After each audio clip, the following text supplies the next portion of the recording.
Hi, welcome back. We're in lecture 18 and the topic is repeated measures ANOVA. In the first segment, I just walked you through an overview of repeated measures ANOVA, highlighting sort of the pros and cons of adopting this kind of design.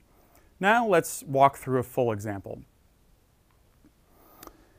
Again, I'm going to use the working memory training example. I promise this is the last time I will use this example in this course. Definitely the last time. But it's an excellent example because when I first read that paper, I was very confused. I just assumed that they would have had the same people train 8 days, 12 days, 17, 19, and assess them at multiple points, do it longitudinally.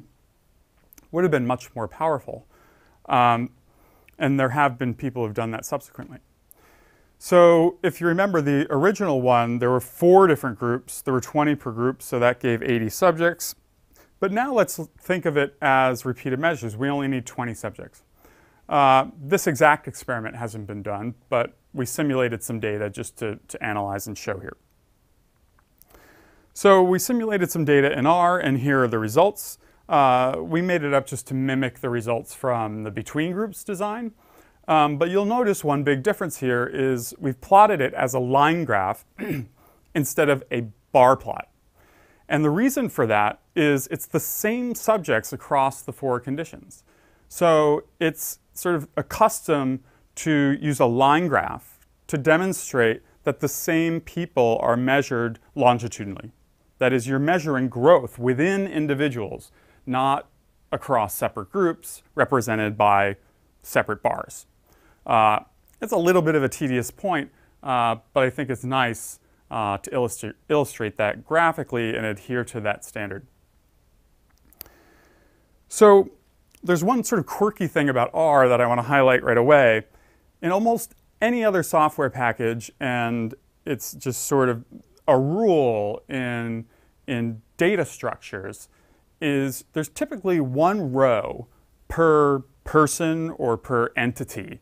So if you have your first subject, subject 1, and they were in these 4 conditions, we assessed their intelligence at these 4 time points, then we would have just 4 columns representing those assessments. That's just a common data structure format. Most software packages adhere to that. If you're doing a repeated measures ANOVA in R, however, they don't structure it that way. And a lot of people get frustrated when they first start to learn R because it's confusing how to do a repeated measures ANOVA. But you just have to structure your data differently, and it's what's called long format instead of wide format. So if there are 4 levels of your independent variable, then you're just going to have 4 rows for each subject. And then you'll just have 1 column for your DV. So just slightly different. Want to point it out before we get into the example or into the labs because it causes confusion. So we just simulated data, ran it through R. You're familiar with this example, so I'm just cutting to the chase here. Up at the top, you'll see the AOV command. We're still just doing an ANOVA, so it's AOV. But there's an important difference at the end of the function. So at the beginning, it looks familiar. So we have a data frame called WM for working memory. The DV is IQ, technically IQ gain. And the IV is condition. But since this is a repeated measures design, we have to tell R that we need a special error term. Because remember, the error term is different here. And the way to say that is to tell R that there are subjects across conditions. So the subjects are measured repeatedly across conditions. So that's the error subjects over conditions. There's one extra piece in this example in particular, this won't apply to all examples, is the factor function. If you look back at my data structure, I used numbers for subject ID. So R is going to read that as an integer. We do not want that to happen. We want it to be read as a factor. So we can use the factor function to change that. So that's an extra step in this example. So now let's go to the summary tables. Again, it's just an ANOVA. It's just a one-way ANOVA, so the summary tables, really easy. But it's a little more interesting than a one-way between groups ANOVA because you have the systematic variance due to subjects. And R prints that first. That's here. So remember, we had 20 subjects, so you can check that here. Degrees of freedom is 19. Number of subjects, -1. So I know that this is the summary of variance due to subjects. So that's sort of taken out. And then we go down here to look at our effect of training. That's called condition. Degrees of freedom is 3. That's good because there are 4 levels. Residuals, what's the error term? It's the interaction of A by S. So it's the product of degrees of freedom for subjects times degrees of freedom for conditions. So 19 times 3 gives you 57. And if we look all the way to the end here, we got a nice low p-value, nice high p-value, or nice high f-value, significant effect. We made up the data. We wanted to make it that way. And I didn't print the effect size, but the effect size is the same. You can calculate eta squared. Again, it's just sums of squares for the effect over sums of squares total in this case because it's one way. So if we could sort of do that in our head here, it's almost 200 over 400. It's about 0.5 would be the eta squared. You know, we could run it in R. Just as we did for one-way ANOVA, one-way between groups ANOVA, we now have to follow that up with post-hoc tests.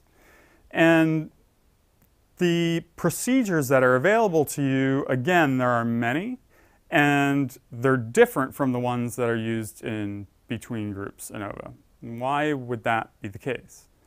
Well, in between groups ANOVA, remember, we get to use a pooled error term, assuming homogeneity variance. But now the whole concept of error has changed here. And error sort of depends on the design, right? Because it's A by S. So you can't use one error term for all your post-hoc comparisons. So the procedures that are available to you for post-hoc tests in repeated measures ANOVA are all different.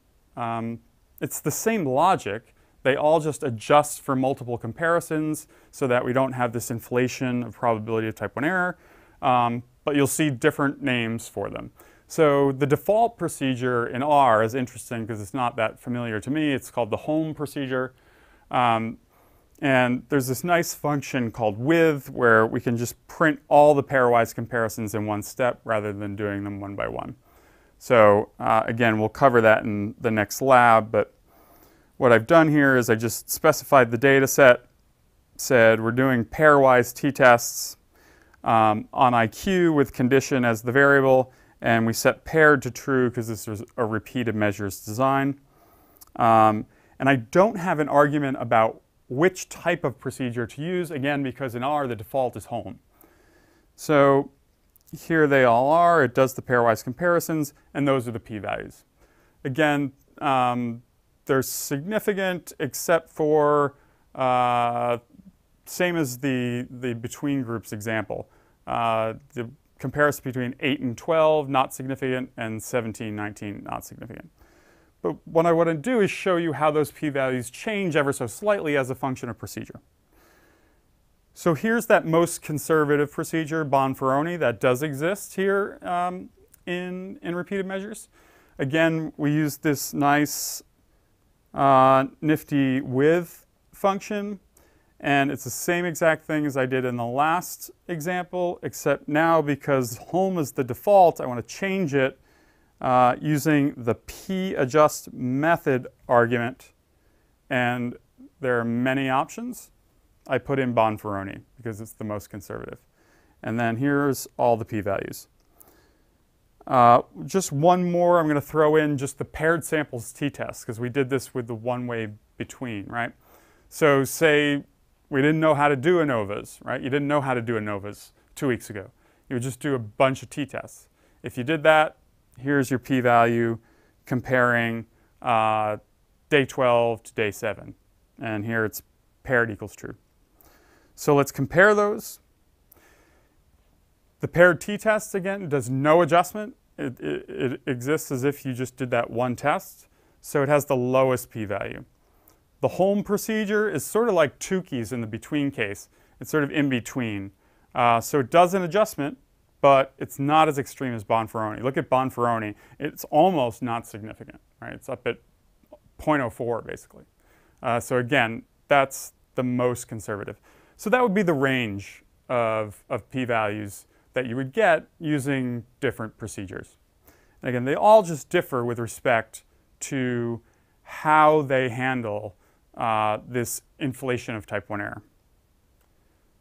So to summarize this segment, repeated measures ANOVAs are appropriate when you're comparing group means, and specifically when you're comparing 3 or more group means that come from the same sample of subjects.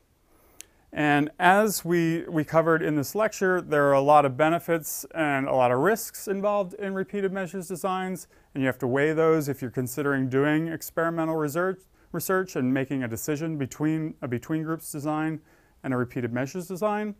And because it's an ANOVA, it's going to generate an F-test or F-ratio. That's a null hypothesis significance test, so we can follow that up with effect size. And since it's an F-test, if it's significant, we need to follow it up with post-hoc tests, which are a variety of procedures that all protect against that inflation of the probability of type 1 error.